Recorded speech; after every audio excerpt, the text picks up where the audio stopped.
우리에게 주시는 하나님의 말씀은 요한복음 18장 33절입니다. 요한복음 18장 33절 말씀, 우리 다 같이 개역개정으로 합독하시겠습니다. 시작. 이에 빌라도가 다시 관정에 들어가 예수를 불러 이르되 네가 유대인의 왕이냐. 우리 찬양하겠습니다. 만왕의 왕 내 주께서 왜 고쳐당했나. 우리 찬양하겠습니다.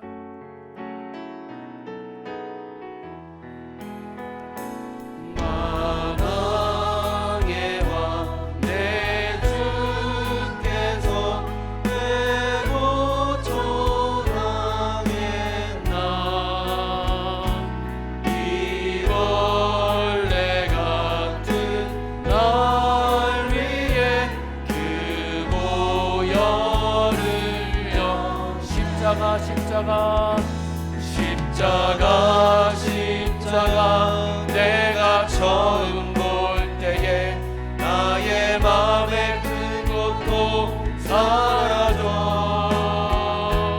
오늘 믿고서 내 눈 밝았네 참 내 기쁨 영원. 다시 한번 만왕의 왕 내 주께서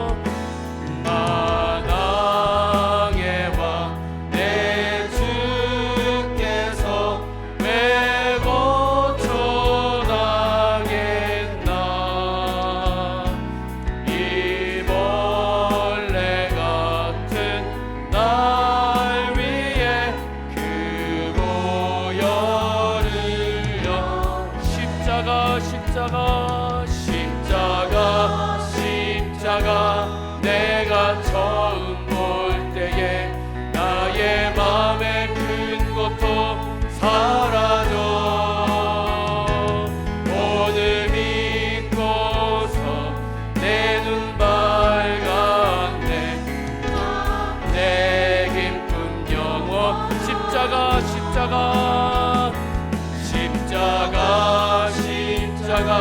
내가 처음 볼 때에 나의 맘에 큰 고통 사라져 오늘 믿고서 내 눈 밝았네 참 내 기쁨 영원하도다. 아멘.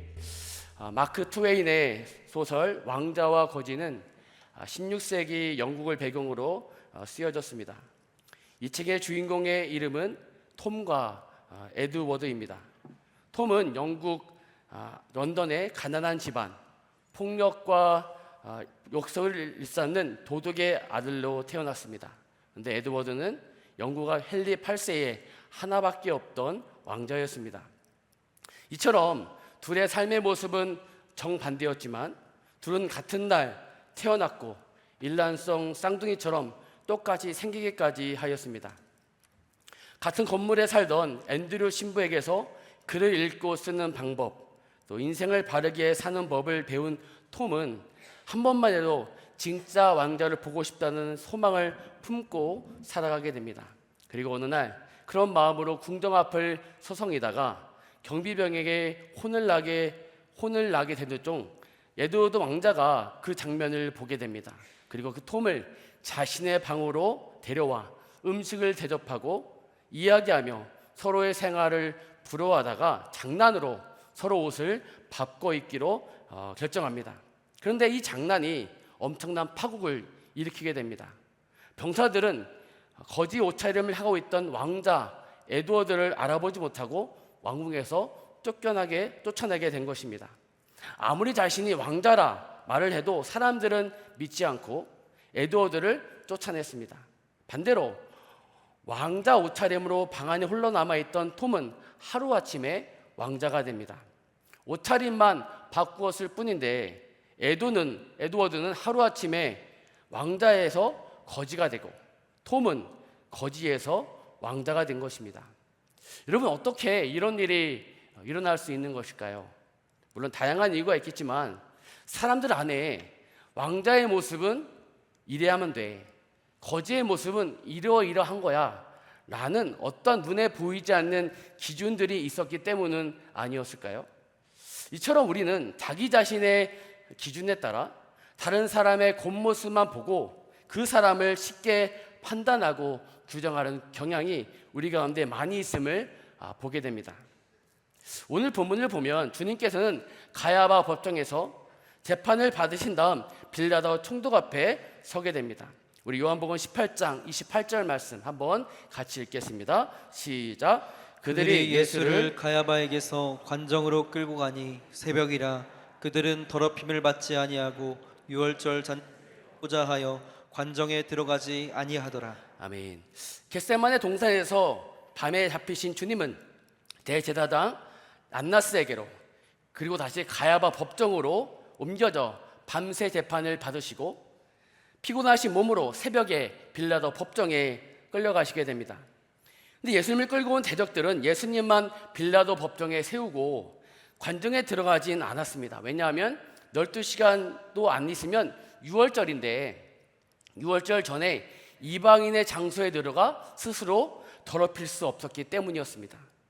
그렇게 예수님을 고소한 사람들은 관정 밖에 있었고 피의자인 예수님과 판사인 빌라도만 빌라도 법정에 있었습니다. 그러니까 판사인 빌라도만 왔다 갔다 하면서 예수님께 대한 재판을 진행했던 것이죠. 그 예수님을 앞에 세운 빌라도, 그의 첫 질문은 이러하였습니다. 내가 유대인의 왕이냐? 여러분, 빌라도가 과연 어떠한 표정과 어떠한 말투로 이 질문을 했을까요? 여러분, 빌라도 앞에 서 계신 예수님의 모습을 한번 상상해 보십시다. 예수님은 이미 안나스 앞에서와 가야바 법정에서 온갖 고문을 받으셨습니다.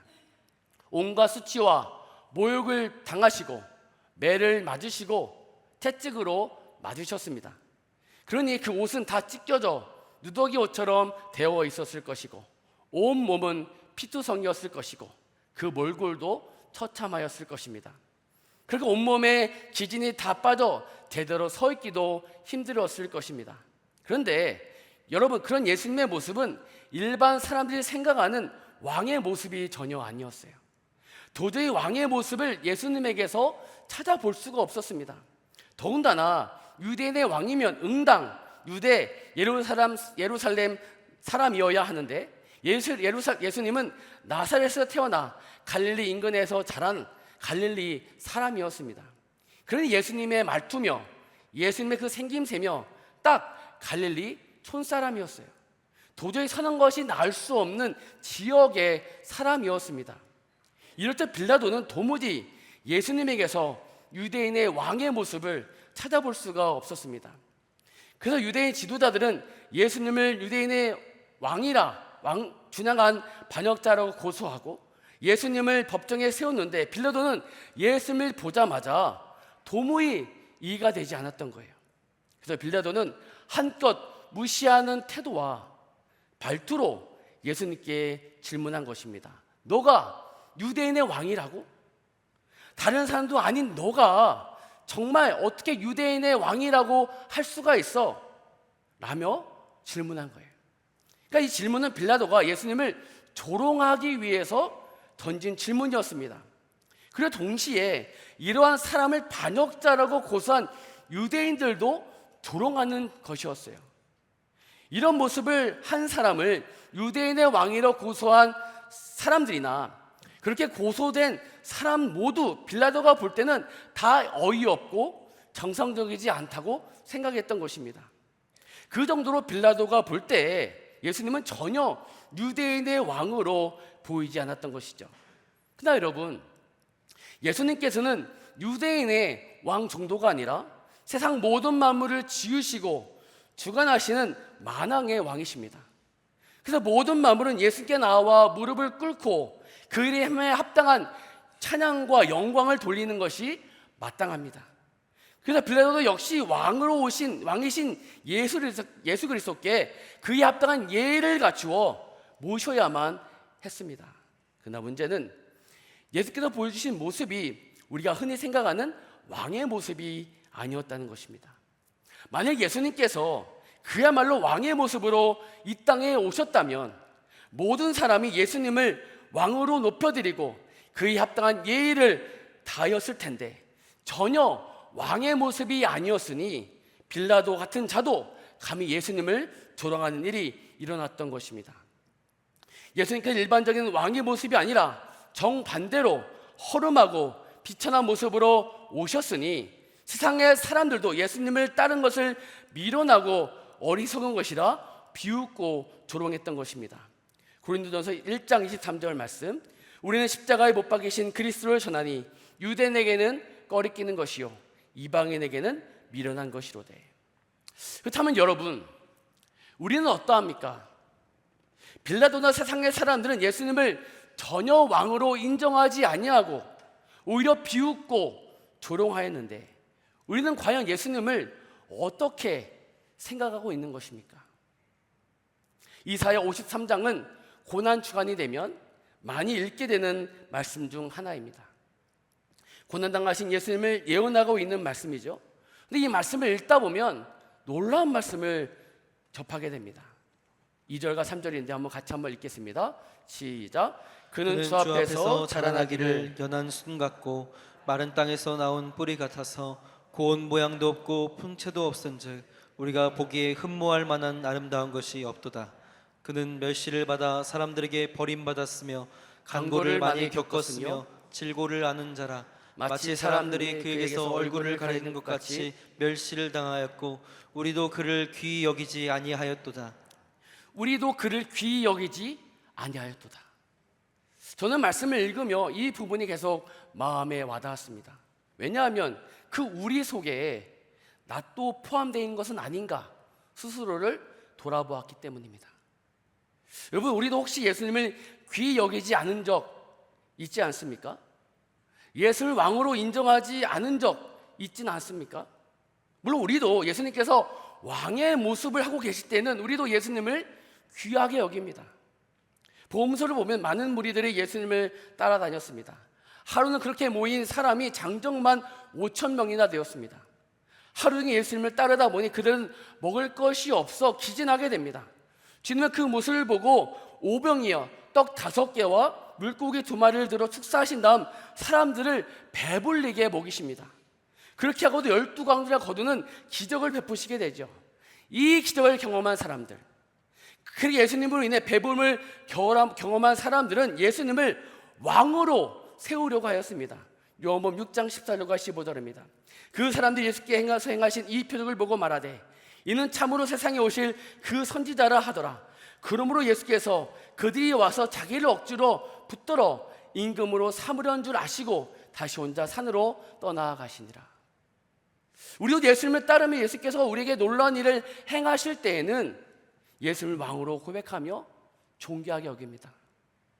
우리 예수님을 따르며 기도했더니 열심히 신앙생활했더니 질병이 치유되고 문제가 해결되고 막힌 것이 풀어지고 네 인생의 어둠은 사라지고 광명한 빛이 임하면, 그래서 예수님의 능력을 경험하면 정말 우리가 기다리는 왕의 모습으로 우리에게 찾아오시면 할렐루야 찬양하며 예수님을 예비하며 경배합니다. 아니면 당장 그런 일이 나에게 일어나지 않는다 할지라도 예수께서 언젠가는 우리가 생각하는 그 왕의 모습으로 우리에게 나타나시기를 기대합니다. 그런데 예수님을 믿었는데 열심히 기도했는데도 내 삶이 그대로라면 이야기는 달라집니다. 이게 하루 이틀이 아니고 수십 년을 예수를 믿었는데도 그대로이면 예수님께 대한 우리의 반응도 달라지게 됩니다. 여전히 그 질병으로 고통을 받고 있고, 여전히 문제가 있고, 여전히 삶이 막혀 있고, 여전히 자녀의 문제가 있고, 여전히 내 환경에 어려움이 있으면, 아니 오히려 시간이 지날수록 더 어려워지면 우리는 예수님에 대해 의심하기 시작합니다. 내 삶에 예수님의 능력이 나타나지 아니하고 예수님 왕 되신 모습이 나에게서 보이지 아니하면 과연 예수님은 왕이신가? 의구심을 갖게 됩니다. 소위 세상 사람들이 예수 믿는 사람을 보며 교회 다니면 밥이 나오냐 떡이 나오냐 비웃고 조롱하듯 우리가 아무리 예수님을 오랫동안 따라다녀도 뭔가 내 삶이 달라지기는커녕 여전히 고통과 고난 세계만 있다면 예수님 믿는 것에 대한 회의가 찾아오게 됩니다. 그러면서 서서히 그 마음에서 예수님을 왕으로 귀하게 여기지 않게 됩니다. 예수님을 더 이상 나의 왕, 나의 주인으로 섬기지 않게 됩니다. 예수님이 더 이상 나의 왕이 아니니 세상을 나의 왕으로 섬기게 되고 나 자신을 왕으로 섬기며 살아가게 됩니다. 교회는 다니지만 예배도 드리고 봉사도 하지만 예수께 대한 막연한 기대만 있을 뿐 예수님을 왕으로 모시거나 귀하게 여기지 않게 됩니다.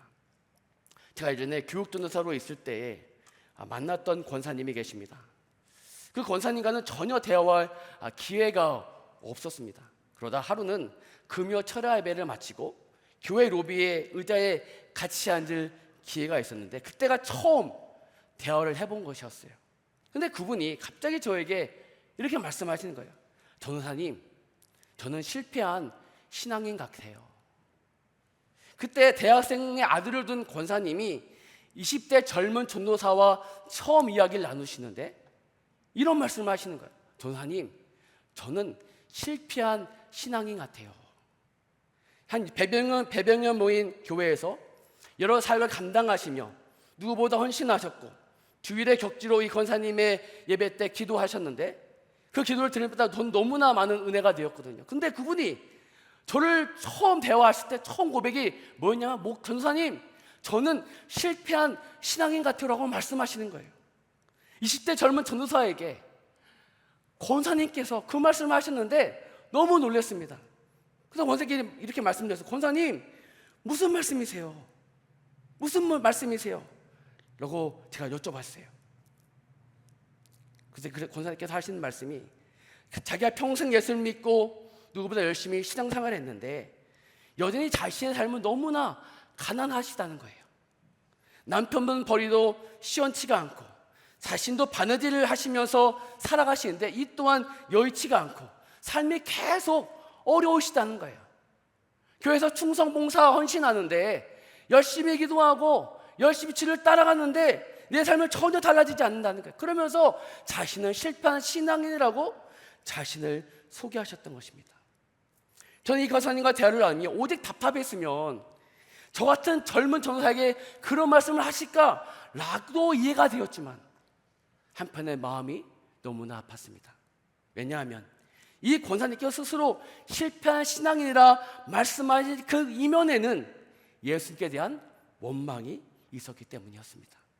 몇십 년 동안 예수님을 따랐고 교회에서 온갖 충성 다했는데 왜 예수님은 내 삶에 왕의 모습으로 오시지 않느냐는 것이죠.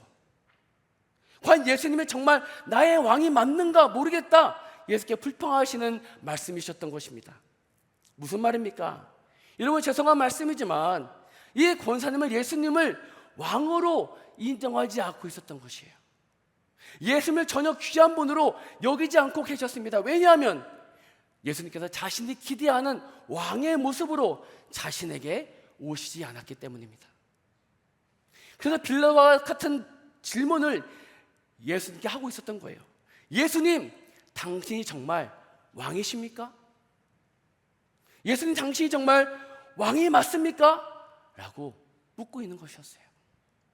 그렇다면 여러분, 우리는 어떠합니까? 우리는 정말 우리 안에 주님이 계시다고 모두가 믿습니다.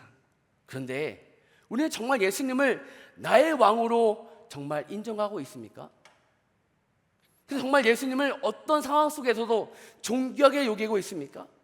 말로는, 찬양으로는 예수님 나의 왕이라고 존귀하신 분이라고 고백하는데 정말 그렇게 생각하며 살아가고 있는 것입니까? 아니면 빌라도처럼 예수님 내가 기대하는 왕의 모습으로 계신 것이 아니라 흠모할 만한 아름다운 것이 하나도 없는 모습이기에 교회에 나와 예배는 드리고 찬양은 하지만 예수를 마음에 오신다고 산다고 말은 하지만 예수님은 나의 왕으로 인정하지 않고 예수님을 귀히 여기지 않는 우리의 모습은 아니냐는 것입니다. 여러분, 우리가 여기서 다시 한번 기억해야 할 것이 있습니다. 그것은 분명 예수님은 만왕의 왕이시라는 것입니다. 때로는 우리가 생각하는 왕의 모습으로 우리가 다가오지 않을 때도 있지만 예수님은 만왕의 왕이라는 거예요. 그럼 여러분, 왜 예수님께서는 우리가 생각하는 왕의 모습이 아닌 고운 모양도 없고 풍채도 없는, 그래서 아무도 귀히 여기지 않는 그런 모습으로 이 세상에 오신 것일까요? 우리는 예수님께서 우리가 생각하는 그 왕의 모습으로 오시지 않는 것을 예수님의 겸손하신 성품과 연관시켜 생각할 때가 있습니다. 빌립보서 2장 6절과 8절인데 한번 같이 한번 읽어볼까요? 시작. 그는 근본 하나님의 본체시나 하나님과 동등됨을 취할 것으로 여기지 아니하시고 오히려 자기를 비워 종의 형체를 가지사 사람들과 같이 되셨고 사람의 모양으로 나타나사 자기를 낮추시고 죽기까지 복종하셨으니 곧 십자가에 죽으심이라. 아멘. 여러분, 이처럼 예수님은 겸손하시기에 왕의 모습으로 오시지 않은 것이라 생각합니다. 물론 이는 맞는 말씀입니다. 주님은 겸손하여서 자기를 낮추셔서 사람의 모양으로 오셨고 죽기까지 복종하셨습니다. 그러나 여기에서만 머무른다면 우리는 자칫 건강한 신앙생활에 대한 오해를 갖게 될 수 있습니다. 예전에 한창 이런 공식으로 겸손을 이해한 적이 있었습니다. 겸손은 곧 가난이다. 예수께서 겸손하셨기에 우리가 생각하는 왕의 모습이 아니라 허름하고 보잘것없는 모습으로 오셨다고 이해하며, 그래서 겸손한 사람은 예수님처럼 가난한 사람이어야 한다고 생각한 적이 있었습니다. 자, 이것은 겸손을 오해하는 것이에요. 여러분, 만약 그렇다면 부자 중에는 겸손한 사람이 없는 것입니까? 또 부자와 가난한 자를 가르는 기준은 무엇입니까? 연봉이 얼마 이상이어야 부자가 되는 것이고 얼마 이하가 되어야 가난한 자가 되는 것입니까? 그러므로 겸손을 단순히 물질적인 가난으로 이해한다면 이것은 겸손을 오해하는 것이고 예수님을 오해하고 있는 거예요. 그러니까 단순히 주님은 겸손하시기에 왕의 모습이 아닌 가난하고 비천한 모습으로 오신 것이 아니라 그 이상의 이유가 있었다는 것입니다. 오늘 본문을 보면 예수님의 초라한 행색에 빌라도는 무시하며 돌아가는 말투로 예수님께 정말 유대인의 왕인지를 묻게 되죠. 이 예수님은 답을 하십니다. 34절입니다. 예수께서 대답하시되 이는 내가 스스로 하는 말이냐 다른 사람들이 나에 대하여 내게 한 말이냐. 즉 주님은 빌라도에게 너가 스스로 판단해서 하는 말이냐 아니면 너는 아무 생각 없이 그냥 다른 사람들이 그렇게 말을 하니까 나에게 하는 말이냐라고 물으시게 되죠. 예수님의 질문에 빌라도는 화난 어조로 예수님께 대꾸합니다. 내가 유대인이냐? 라고 말을 하게 돼요. 이런 대화 이후에 주님은 말씀하십니다. 우리 36절 말씀 한번 같이 한번 읽겠습니다. 시작. 예수께서 대답하시되 내 나라는 이 세상에 속한 것이 아니니라. 만일 내 나라가 이 세상에 속한 것이었다면 내 종들이 싸워 나로 유대인들에게 넘겨지지 않게 하였으리라. 이제 내 나라는 여기에 속한 것이 아니니라. 아멘. 그러자 빌라도가 재차 묻게 됩니다. 그러면 내가 왕이 아니냐? 그러자 주님은 이어서 답하시죠. 내 말과 같이 내가 왕이니라. 내가 이를 위해 태어났으며 이를 위하여 세상에 왔나니 곧 진리에 대하여 증언하려 함이로라. 무릇 진리에 속한 자는 내 음성을 듣느니라. 무슨 말입니까? 주님은 눈에 보이는 이 세상에 속한 나라가 아니라 진리가 다스리는 하나님의 나라를 위해 이 땅에 오신 왕이심을 스스로 선포하셨다는 거예요. 여러분, 주님께서 이 땅에 오시면서 가셨던 주된 관심은 바로 하나님 나라였습니다. 그래서 주님은 공생애를 시작하시면서 맨 먼저 하나님 나라를 언급하셨지요. 마태복음 4장 17절 이때부터 예수께서 비로소 전파하여 이르시되 회개하라 천국이 가까이 왔느니라 하시더라. 그리고 주님은 이 땅에서 사역하시면서 하나님 나라를 비유로 말씀하셨고 하나님 나라를 보여주시기 위해 여러 기적과 이적을 행하셨습니다. 뿐만 아니라 주님께서는 십자가를 죽으시고 부활하시고 이 땅에 40일 동안 머무신 동안 틈틈이 제자들에게 하나님 나라의 일을 말씀하셨습니다. 우리 사도행전 1장 3절 말씀 한번 같이 한번 읽겠습니다. 시작. 그가 고난 받으신 후에 또한 그들에게 확실한 많은 증거로 친히 살아계심을 나타내사 40일 동안 그들에게 보이시며 하나님 나라의 일을 말씀하시니라. 아멘. 여러분, 이처럼 주님은 하나님 나라를 위해 이 땅에 오셨어요. 그러나 주께서 말씀하신 하나님의 나라는 이 세상에 속한 나라가 아니었습니다. 하나님의 나라는 공간적인 개념이 아니었어요. 한국, 미국과 같은 공간적인 개념이 아니라 세상 임금이 통치하는 나라가 아니었습니다. 사람들에게 합의로 이루어진 법으로 통치되는 나라가 아니었습니다. 또 하나님의 나라의 통치 방식은 힘과 권력이 아니었습니다. 주께서 말씀하신 하나님의 나라는 영적인 나라였습니다. 그리고 하나님의 나라는 오직 진리 대신 예수 그리스도께서 다스리시는 나라입니다. 그리고 주님은 십자가를 걸으심으로 그 하나님 나라의 통치 방식을 우리에게 보여주신 거예요. 즉 총과 칼이 아니라 사랑이었다는 거예요. 자신을 낮추고 섬겨주고 용납하고 용서하는, 때로는 다른 사람의 유익을 위해 손해도 감내할 수 있는 그런 사랑이었다는 거예요. 그런 사랑이 바로 하나님 나라의 통치 방식이었습니다. 마가복음 10장 45절, 인자가 온 곳은 섬김을 받으려 함이 아니라 도리어 섬기려 하고 자기 몫을 많은 사람의 대속물로 주려 함이니라. 그러므로 여러분, 주님께서 왕의 모습이 아니라 비천한 모습으로 이 땅에 오시고 그렇게 이 땅에 사셨던 것은, 그리고 끝내 십자가 달려 죽으신 것은 주께서 이루고 오셨던 하나님의 나라가 어떠한 것인지 우리에게 보여주시기 위함이었다는 거예요. 오직 진리신 예수 그리스도가 다스리신 하나님의 나라는 세상의 나라와는 다르게 낮아짐과 섬김, 용서와 사랑으로 이루어지는 것임을 우리에게 보여주시기 위함이었다는 거예요. 만왕의 왕이시지만, 왕의 권세로 만유를 다스리시기에 모든 만물의 찬양과 경배를 받으시기에 합당하신 분이시지만, 하나님 나라의 모습, 하나님 나라의 삶을 우리에게 보여주시기 위해 주님은 가장 낮은 모습으로 이 땅에 오셨고, 고운 모양도 없고 흠모할 만한 모습도 없는 이 땅에 오셔서 십자가의 길을 걸어가셨다는 것입니다. 여러분, 그만큼 우리 주님에게 하나님 나라는 중요했다는 거예요. 그만큼 하나님 나라를 우리에게 보여주고 싶어 하셨습니다. 왜냐하면 우리도 그러한 하나님 나라를 세우기를 바라셨기 때문이었어요. 나라가 임하시오며 뜻이 하늘에서 이루어진 것 같이 땅에서도 이루어지리이다. 지금 우리에게 기도를 가르치시면서 하나님 나라가 하늘에서 이루어진 것처럼 이 땅에서 이루어지기를 기도하라고 우리에게 말씀하셨다는 거예요. 무슨 말입니까? 주님은 진리이신 예수 그리스도가 다스리신 하나님의 나라, 사랑으로 통치된 하나님의 나라를 위해 우리가 기도하고 그 하나님의 나라를 이루기 위해 힘쓰기를 바라셨다는 것입니다. 이렇게 주님에게 하나님 나라는 너무나 중요한 주제였어요. 그리고 주님은 우리도 하나님 나라가 우리의 삶의 중요한 가치로 여겨지기를 바라셨다는 것입니다. 간절히 원하는 건 진리되신 예수 그리스도가 다스리시고 통치하신 하나님의 나라, 사랑에 움직여지는 하나님 나라를 소망하는 우리의 모습이 되기를 간절히 소원합니다.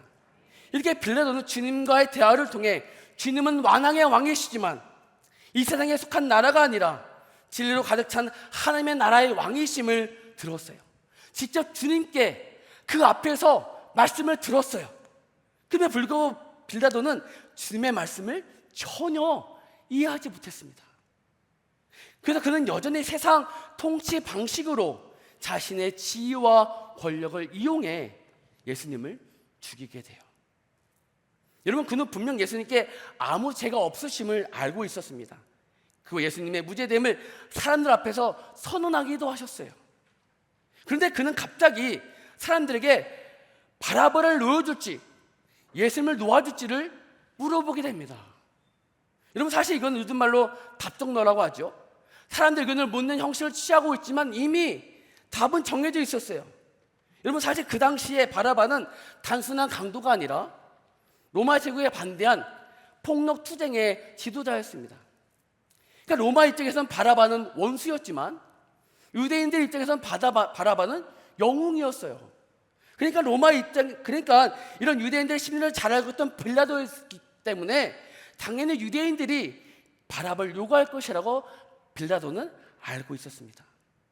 그러니까 빌라도는 상당히 비겁한 방식으로 마치 민의를 따르는 것 같았지만 실상은 빌라도 자신의 의도를 가지고 바라바를 놓여주고 예수님을 십자가를 지게 했던 것이었어요. 그뿐 아닙니다. 그건 예수님께서 무죄인 줄 알았지만 예수님을 아주 혹독하게 고문하고 조롱을 서슴지 않았습니다.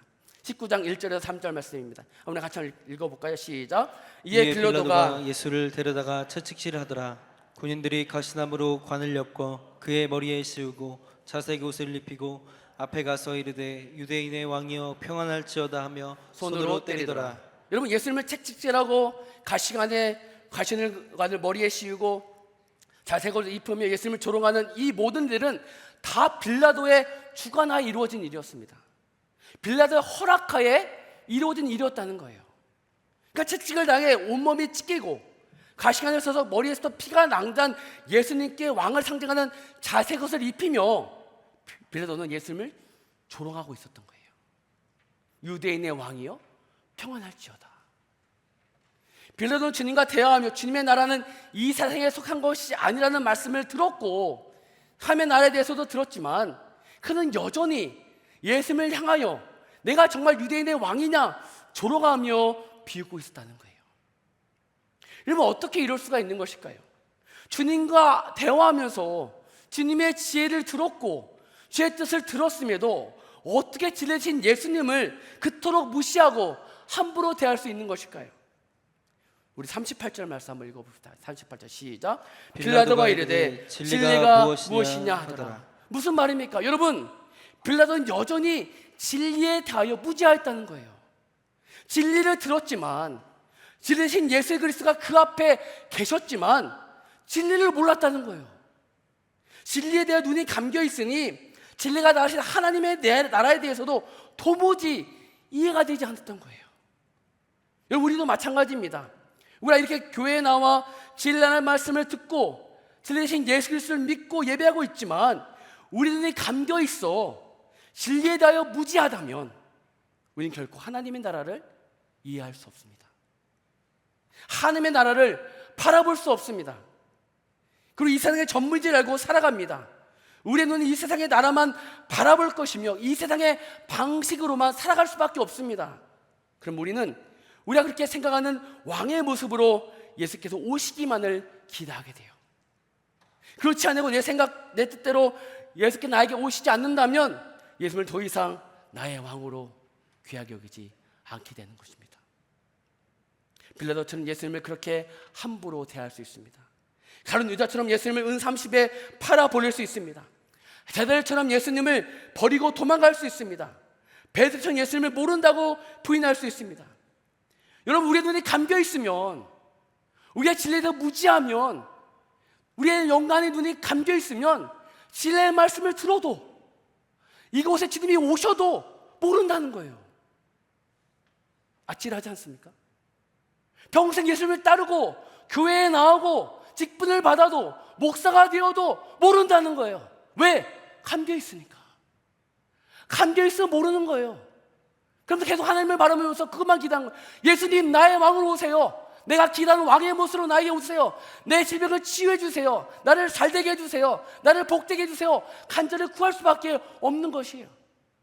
주님 나에게 그렇게 오지 않으시면 하나님, 나의 왕이 아니십니다.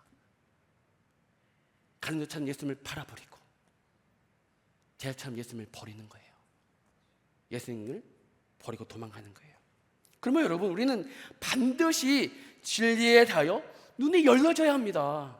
반드시 진리를 아는 지식이 우리에게 있어야 합니다. 그럼 어떻게 하면 우리의 눈이 열려 진리를 알 수 있게 될까요? 어떻게 우리가 진리를 알게 될까요? 요한복음 14장 16절 17절 말씀 한번 같이 한번 읽겠습니다. 시작. 내가 아버지께 구하겠으니 그가 또 다른 보혜사를 너희에게 주사 영원토록 너희와 함께 있게 하리니 그는 진리의 영이라 세상은 능히 그를 받지 못하나니 이는 그를 보지도 못하고 알지도 못함이라. 그러나 너희는 그를 아나니 그는 너희와 함께 거하시며 또 너희 속에 계시겠습니다. 우리 주님께서 친히 우리를 위해 하나님 아버지께 구하시는데 우리에게 또 다른 보혜사를 우리에게 보내주시기를 간구하셨다는 거예요. 그리고 그 보혜사는 진리의 영이라고 말씀하십니다. 그 진리의 영은 우리 안에 거하신다고 말씀하세요. 그의 진리의 영이 우리에게 오셔서 무엇을 하신다고 말씀합니까? 요한복음 15장 26절 말씀 한번 다시 한번 읽겠습니다. 시작. 내가 아버지께로부터 너에게 보낼 보혜사 곧 아버지께로부터 나오시는 진리의 성령이 오실 때에 그가 나를 증언하실 것이요. 아멘. 여러분, 진리의 영이신 예수 성령님은 우리에게 오셔서 진리이신 예수 그리스도를 증언하시다고 말씀하고 있어요. 그러니까 우리가 진리하는 방법은 바로 우리 안에 진리의 영이신 성령님께서 오시는 것입니다. 성령께서 나에게 오시면 우리는 진리이신 예수 그리스도를 알게 됩니다. 예수 그리스도가 누군지, 우리를 위해 무엇을 행하셨는지 머리로가 아니라 영으로 알게 되는 거예요. 그리고 그때부터 진리가 다스리는 하나님의 나라가 보이게 되는 것입니다. 그래서 주님은 말씀하셨어요. 요한복음 3장 3절입니다. 예수께서 대답하여 이르시되 진실로 진실로 내게 이르노니 사람이 거듭나지 아니하면 하나님의 나라를 볼 수 없느니라. 우리가 물과 영으로 거듭나지 아니하면 하나님 나라를 볼 수 없다는 거예요. 그래서 여러분, 실제 마가의 5방에서 성령을 경험한 사도들, 그래서 진리의 눈이 열려진 사도들은 하나님의 나라 일들을 담대히 말하기 시작하였습니다. 그리고 그렇게 세워진 초대교회는 하나님의 나라가 보여지는 공동체였습니다. 서로 사랑하고 섬기며 떡을 떼며 용서하며 용납하며 세상과 소유를 팔아 각 사람의 필요를 따라 나눠준 하나님 나라 공동체였습니다. 또한 초대교회 성도들은 매 순간 하나님의 나라를 바라보며 하나님 나라의 백성으로 살아감으로 말미암아 어떤 환경과 조건 속에서도 매를 맞고 감옥에 갇혀도 심지어 죽음이 그 앞에 있다 할지라도 우리가 흔히 생각하는 왕의 모습으로 예수께 나에게 오시지 않는다 할지라도 항상 예수님 나의 왕이라고, 항상 예수님 나의 주님이라고 고백하며 담대히 찬양하였습니다. 그러므로 여러분, 우리에게는 성령님이 반드시 필요합니다. 매일매 순간 성령께서 우리 안에 계셔야 합니다. 성령께서 내 안에 내 눈을 열어주셔서 진리를 알게 하시고 하나님 나라를 보게 해주셔야 합니다. 그럼 우리는 상황과 여건에 휘둘리지 아니하고 우리의 삶의 작은 일에 일이 하지 아니하고 주께서 내게 기다는 왕의 모습으로 나에게 다가오시 않는다 할지라도 우리의 삶에서 항상 언제나 예수님 나의 왕이시라 중심으로 찬양하며 높여드릴 수 있습니다. 요즘 계속 묵상하게 되는 글귀가 있습니다.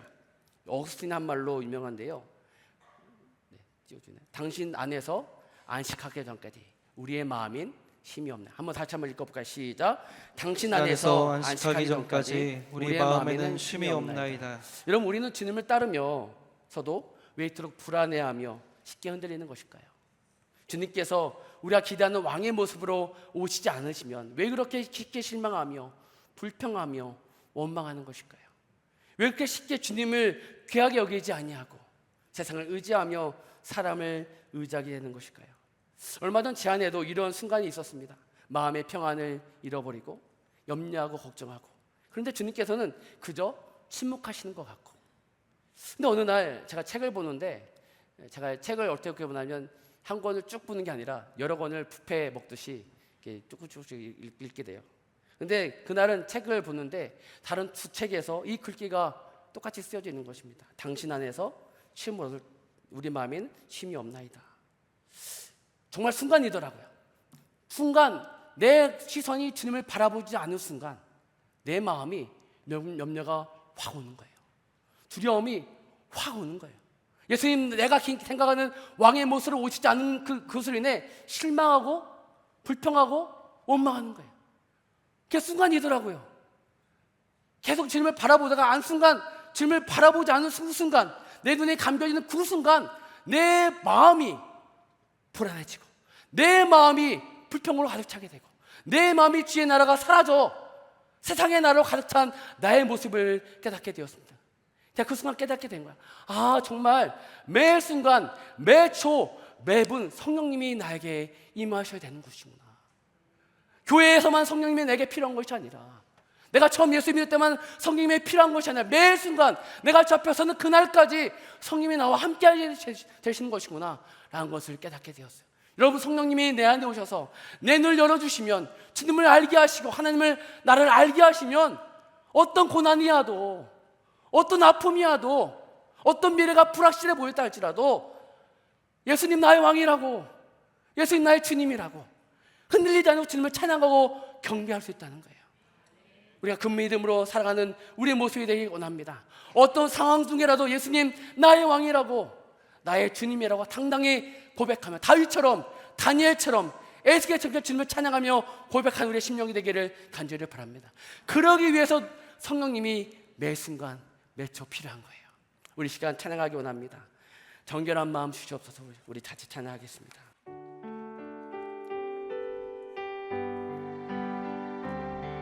정결한 마음 주시옵소서.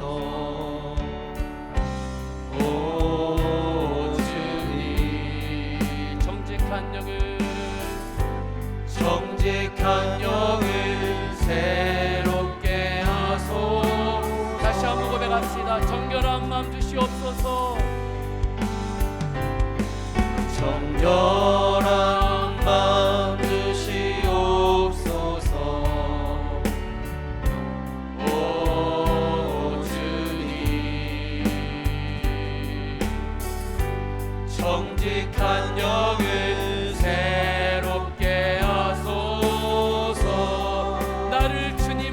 주옵소서.